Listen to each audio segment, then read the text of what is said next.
Hello and welcome to Broken Entertainment.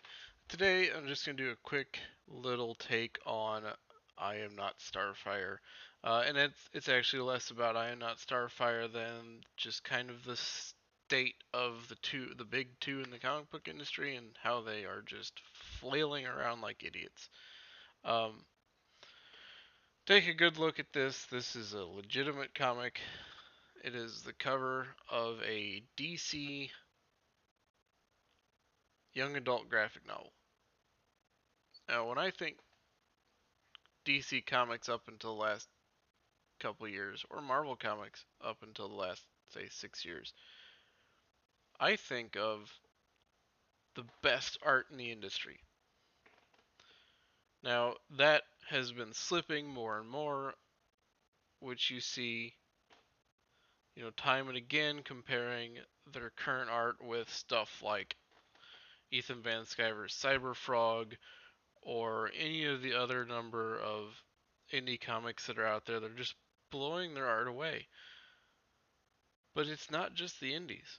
Um, take a look at this art. It's if you want to call it that, it's so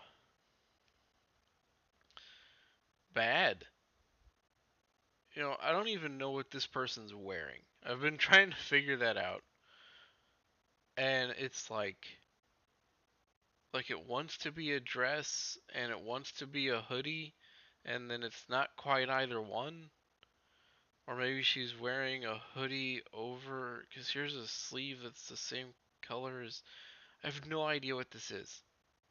Like, cause here's the hoodie part, and there, and then apparently there's like a black sleeve under it which matches this, but then this just disappears into this. So I don't know if it's some kind of hoodie dress combo with the chest cut out and then a black long sleeve under it. I'm so confused. Cause look, it's even wow. I have no idea what this person is wearing. And then I have no idea how your lip can do whatever this is here, and then why her eyebrows are so um, emphatic, and then wow, her boots. Okay, so her boots zip up, but the zipper doesn't go all the way. And then I'm guessing this is for like laces. So her boots zip and lace up, but the zipper doesn't actually do anything. It just sits there. And you can say whatever you want about everything else about this art. I mean, even Starfire looks terrible. Uh, I also don't know how the daughter of a orange alien ends up pasty white, but okay. So you have this.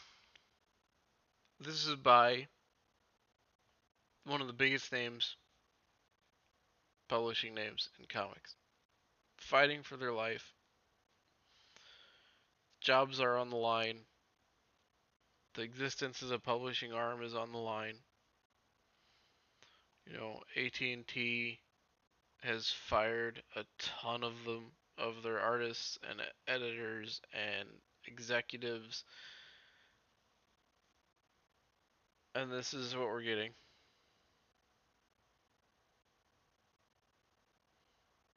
Meanwhile, so they have about 30% of the market.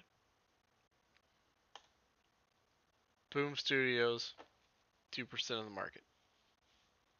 I mean, look at this. I could look at this all day. It's dynamic, it's engaging, it has action, it has an awesome superhero pose. This the Zord in the background is being awesome. There's damage to the city, so you know there's something serious going down. And then there's this. DC Comics, Boom Studios. DC Comics, Boom Studios. In fact,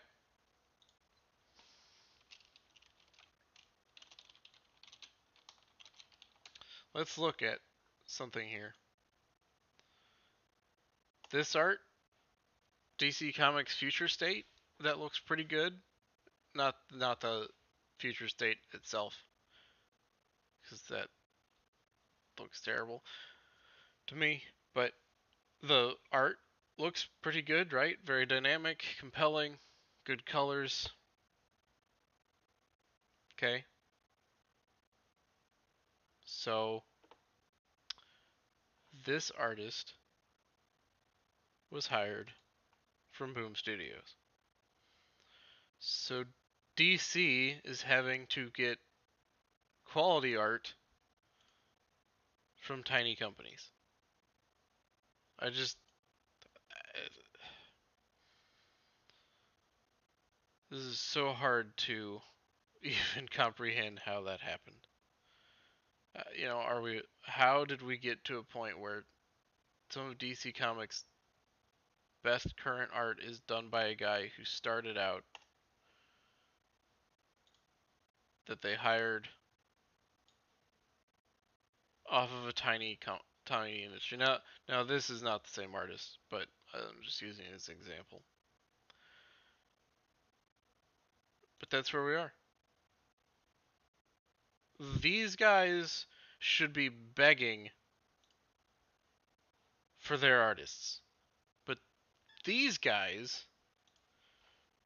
are hiring theirs. So 30% of the market, 2% of the market.